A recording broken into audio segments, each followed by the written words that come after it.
آج کا ٹاپک ہے شفاف، غیر شفاف اور نیم شفاف اشیاء یعنی transparent, OPEC and translucent objects.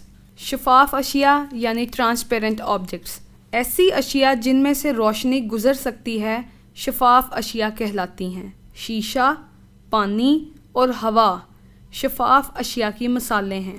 شفاف اشیاء میں سے روشنی گزر سکتی ہے، اس لیے ہم ان کے آر پار دیکھ سکتے ہیں۔ غیر شفاف اشیاء یعنی اوپیک آبجیکٹس ایسی اشیاء جن میں سے روشنی گزر نہیں سکتی غیر شفاف اشیاء کہلاتی ہیں۔ لکڑی، دھات، پتھر، مٹی اور فائبر وغیرہ غیر شفاف اشیاء کی مثالیں ہیں۔ غیر شفاف اشیاء کے ہم آر پار نہیں دیکھ سکتے کیونکہ ان میں سے روشنی نہیں گزر سکتی۔ نیم شفاف اشیاء یعنی ٹرانسلوسنٹ آبجیکٹس نیم شفاف اشیاء کے پیچھے پڑی چیزیں دھندلی نظر آتی ہیں کیونکہ روشنی ان میں سے مکمل طور پر نہیں گزر سکتی۔ دھندلا شیشہ، ٹیشو پیپر اور رائس پیپر وغیرہ نیم شفاف اشیاء کی مثالیں ہیں۔ مزید ویڈیوز کے لیے لاگ ان کریں ہماری ویب سائٹ www.pen.org.pk